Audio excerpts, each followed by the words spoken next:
Ladies and gentlemen, and welcome to PWT Talks NXT. Rolling solo with you this night.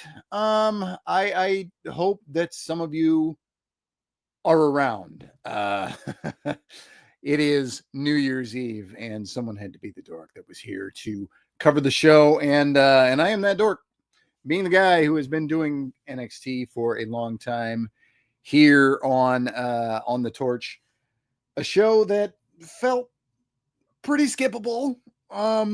We were only given two of the matches that were going to be on this thing beforehand, and there were three others. I didn't know if there would be any others, but a show that felt very skippable. So we're not going to give this one the long treatment necessarily, because I kind of have things to do too. I'm 47, so I don't have big things to do anymore on this particular holiday. But I do enjoy an adult beverage on occasion.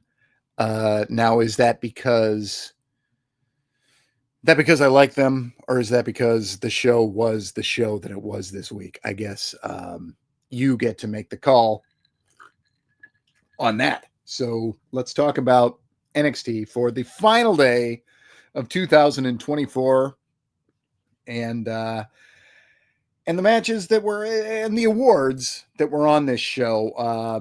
They don't do the Breakout Star of the Year award anymore. They used to do the Breakout Star of the Year award, and I feel like they could have done it this year. The problem is Obafemi would have won that running away, of course, but you can't do that final promo with Obafemi saying it doesn't matter who wins awards if he won an award. So I understand not handing him an award, because then you can still do this particular finale. Goodfella 1422 in the chat says, for a filler show, I thought it wasn't too bad. Good promo at the end. Villains winning most matches, I thought was good. Yeah, lots of bad guys winning. They won all of them except the opener, and the opener didn't have any villains in it. Although Jordan and Vice both lean heel if they have to. Yeah, that final bit was nice. Obafemi and Trick Williams and Eddie Thorpe. We weren't explicitly told who won this award, but I think we can assume that the men's wrestler of the year, what did they call it? Men's superstar of the year, was indeed Trick Williams. That gives Obafemi the chance to not complain about it, but say it doesn't matter. And it's funny that you fans think you can dictate what is going to happen here when I'm the only one here. And he did get in the, what is the Tom Hanks movie? I can't remember now. I'm the captain now line, which was fun. But this all happened very late. They had as much time as they wanted. This was a taped show. They could have done more here, but they just gave this. It's like they knew not a lot of people were watching, so they didn't want to break out their A material. I thought that Femi had a really nice talk segment here before Trick came out and did Trick things. And I don't want to be too hard on Trick, because he's very good at the shtick he does, but the shtick he does is, it seems like they just want him to go back to the well over and over. Eddie Thorpe didn't say anything at all. He just attacked both guys with the very brittle Male Superstar of the Year award, which fell apart when he hit one of the two guys with it. And that was as much promotion as you get for that particular match. This was a nice segment. It was very brief. It was probably about 8 minutes left in the hour when this even started. And Femi got most of the words in, which is fine. I don't think anyone thinks that Thorpe is in this match for any other reason than to eat a pin. But they're kind of putting him in a sink or swim spot. And I think he is, to some degree, swimming, but he's not going to be given a lot of chances to show that off before he has to eat that pin, and hopefully pick up the pieces after next week, because this is a guy I did see a lot in New Japan. I know I say it a lot, but did a lot of really cool things, knows how to work strong style, and knows how to be a technician. And they rarely put him in matches on TV that are much more than 5 or 6 minutes. So he can do them. I know that he can. And I hope that they are able to do something with him here. But what he's doing here in this particular match is eating the pin to Trick Williams, so Oba can say, I was never being defeated. And we'll go from there. Goodfella adds in the chat, Oba does seem to command the mic well. Hasn't really faced a rebellious crowd yet. I wonder if plans are he is the face of NXT are brought up sooner than later. And those are the two things we keep talking about is, and this is always the issue in NXT is you have somebody who is a main roster ready product. There's no reason not to bring them to the main roster, except for the fact that this show isn't on an app anymore. This show is on an actual honest to God network, and they don't want to be seen as that weak. They want somebody to be able to really anchor that show. And Oba certainly has the presence to anchor a show. So that is maybe what you do, but Trick can do that too. The problem they have right now is that both Trick and Oba are main roster ready. For a long time, we've been saying that Trick is the best prospect they have, and now I'm not even sure he's the best prospect in this match. Oba is just, there's nobody like him. There's nobody that cool, nobody that terrifying. He is everything that I think they've wanted a lot of their monsters to be, and they just don't have the presence that Obafemi does. So I guess we can talk about a few matches. Your main event, I mean, can we call it that? Your last match was Hank and Tank and Andre Chase versus Wesley and Tyson DuPont and Tyreek Igwe. This went 11:58, and most of these matches are going to be kind of goofy because this was pre-taped, and I'm sure they just did whatever they wanted with that. Most people would never hit you with boring stuff about match times, but I am obsessed with them, so I'm sorry. We did have the heels win this, of course. Igwe, I think, pinned Tank after their team finisher. Andre Chase walked out on this match, and that was you got to do what you got to do with Andre Chase, but it really feels like something has to happen here soon before boredom sets in. Apparently it's Cale Dixon who was the one who was saying, hey, Mr. Chase, he wants to start the next semester, but Chase says there will be no next semester. So Chase, who always looked funny in his ring gear, now looks even funnier, or at least funnier by blander, I guess is what I mean. Simple street clothes, nice street clothes, but street clothes nonetheless. Saying there's not going to be another semester. And he walked out on this one. He's the sad sack. For a babyface, they sure put him in a lot of positions to be booed, which could be what this is, but I really think they're trying to build sympathy for him before somebody pulls him out of it, whether that's Cale Dixon or whether that is some of his old mates remains to be seen. For my part, I mostly care what Thea Hale is up to. I just miss her a lot, and I want her back on TV. And that is that. We did have the scene earlier on to set this up that also involved Sean Spears, who's always just lingering around, whether he is in a storyline or not. Just kind of, he's a lingerer. Is Sean Spears? That is the deal. Goodfellas said a couple of things more about that previous segment.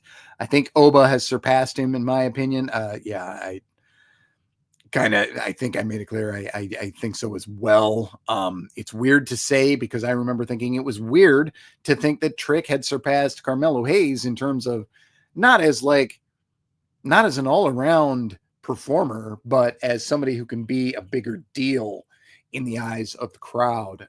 So to think that now with Oba over Trick when Trick hasn't even graduated to that next level is very strange. And he said, bring them both up and let Sean figure it out. Men's division needs a refresh anyway.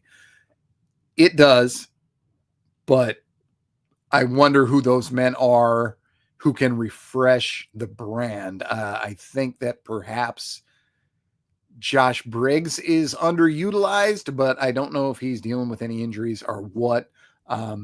Speaking of Briggs, might as well talk about Briggs. One of the only really interesting moments of the night was when the match of the year was announced, which was the very first thing on the show, which is weird, except for the fact that there weren't a lot of really crazy, awesome matches on this brand this year. Not a lot of things that are really obvious to give this award. I would have voted. I don't vote on these. I just never think about it or never care. I just want to see how it plays out. I think I would have gone with the Women's Iron Survivor, but you'd really have to remind me of the year because I'm not the guy who remembers all those matches anymore because I'm getting too old. But Josh Briggs versus Obafemi versus Dijak is your match of the year. And Briggs was the one to accept that award because they needed Femi to say, I don't care about awards. And of course, Dijak is not around to accept it. Briggs even said, thank you for everyone who feasted your eyes on this match. So calling out to Dijak, who I feel like he gave it his all in this brand. But I don't know. This is Goodfella asks, why is Dijak not with AEW or TNA, or is there something behind the scenes? That is a very good question at this point. I don't think any non-compete would be in effect here. Maybe there is something behind the scenes. This is certainly a guy who Dijak is very bright, or at least comes off as that in his social media, and a witty, silly kind of dude. Seems like he gets along with everybody. So for the most part, like he showed issues when he was being let go, but he was being let go. So, that's fine, but could it have been a play because he knew there was something bigger for him? I think it could. And I think this is the kind of guy that could pull that off. So I had not thought about where he was. I don't think about it until somebody shows up, but, it seemed he's so good at so many little things that it seems like there's got to be a spot for him. But I don't know. I don't know where the guy is right now. Speaking of guys who were not there winning awards, the moment of the year was Joe Hendry appearing on this brand. And Joe Hendry gave a very interesting promo where he said, now it doesn't matter wherever, whoever, why ever. That's not what he said, but it was something like that. You say his name and he appears. And then they immediately cut to a very brief Raw on Netflix, January 6th. So it's certainly a heavy. I think they're trying to tell us without telling us that Hendry could be on that show. A lot of time to fill on Raw again. So certainly that is one way that they could get away with something, but he called himself TNA superstar Joe Hendry. So he's still playing that, whether he is in this company now or not, but there you go. Another match. Let's go to another match. Lola Vice versus Kalani Jordan was your opener.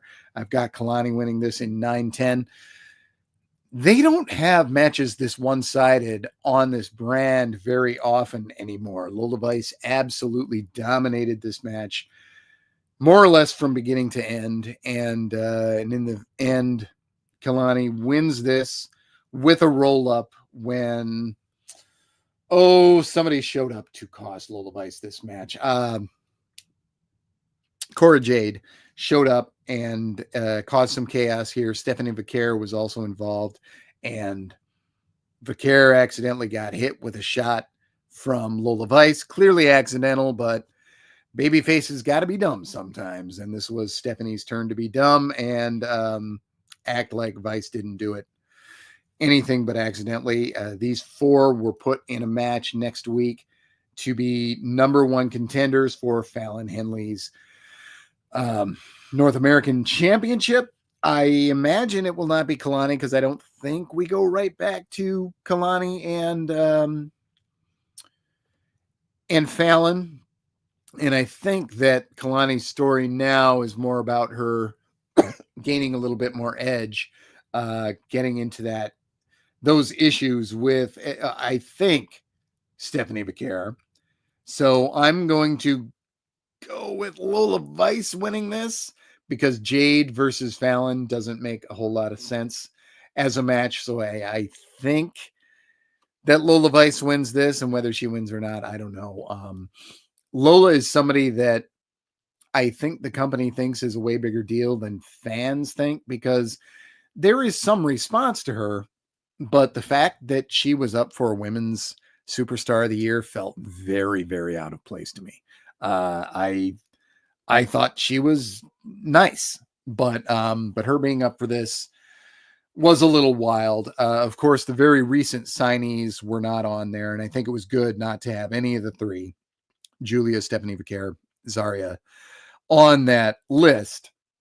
But even with just four named, I thought that it was a little auspicious that that Lola Vice was on there. But then when I think of all the time that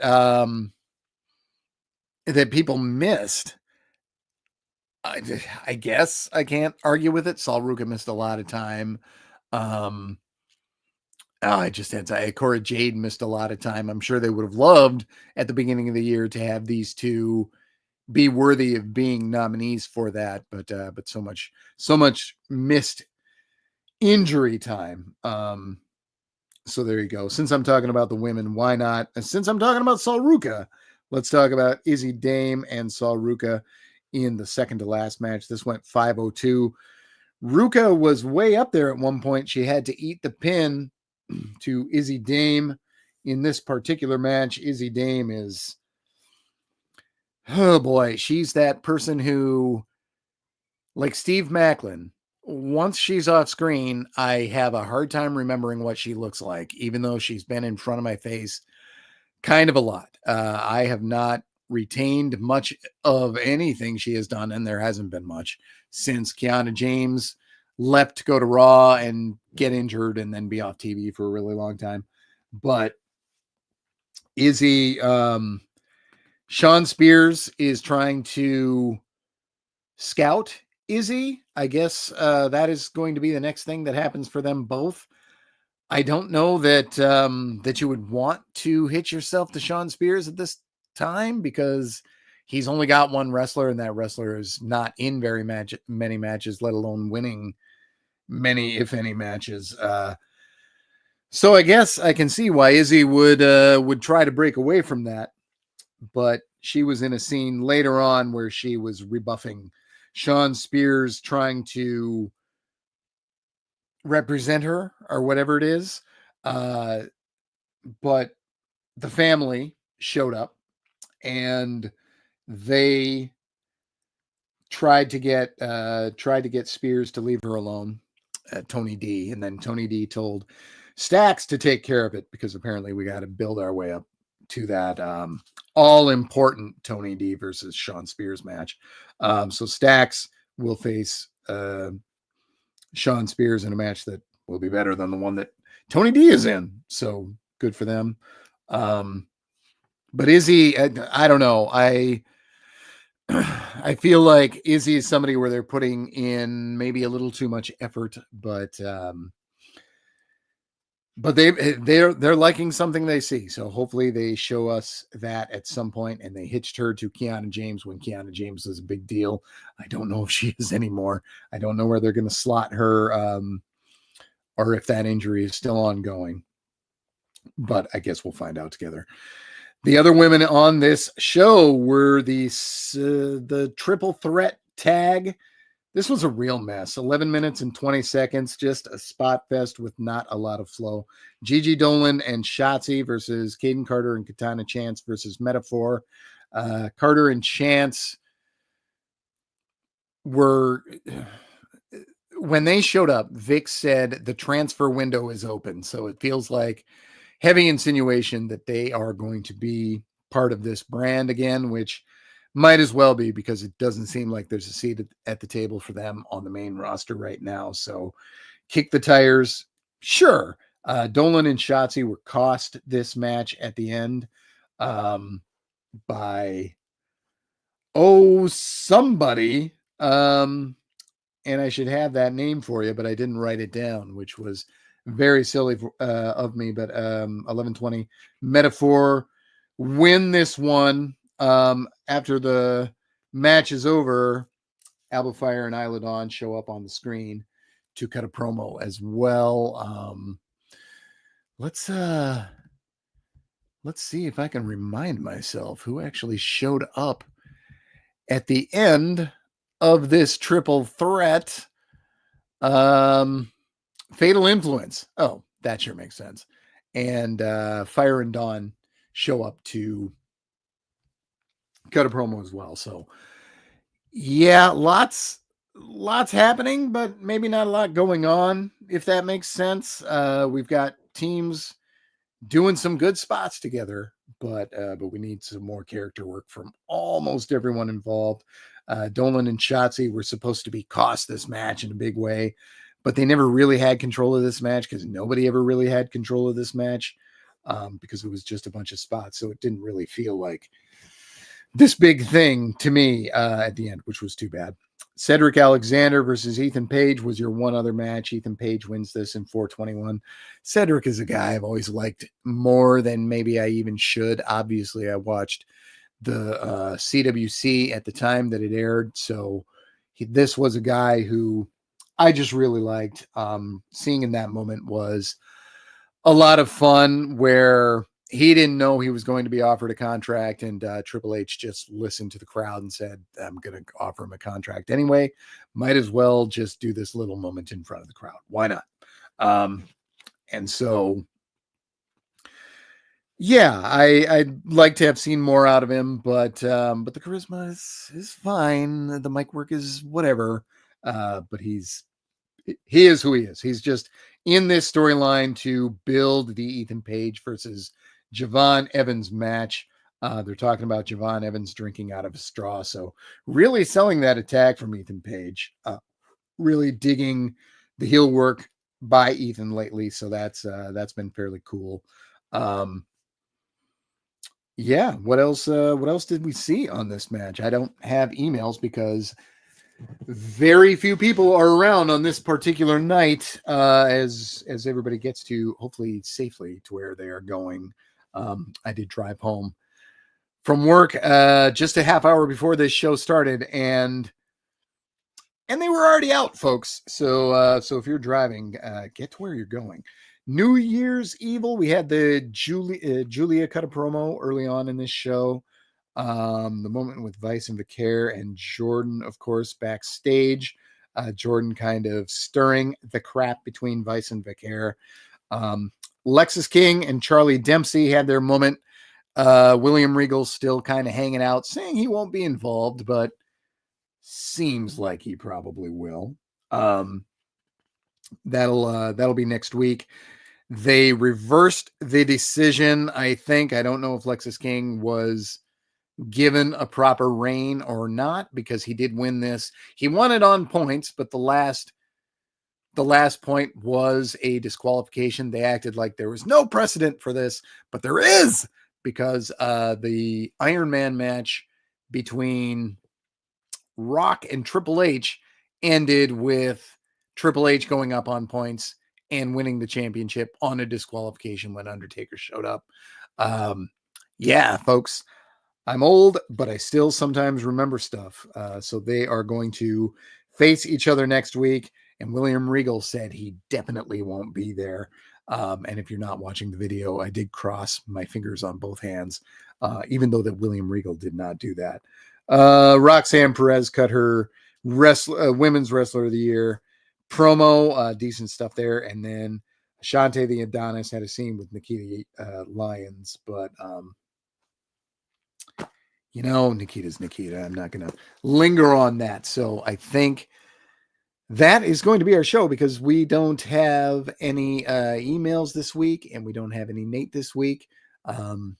Thanks for showing up and hanging out with me. If you did so on this particular New Year's Eve, I hope 2025 is good for all of you. Cheers to you, good fella, as well. Happy New Year's, and yeah, here's to you. I will raise my adult beverage, which I shall not name, and say I will see you in 7.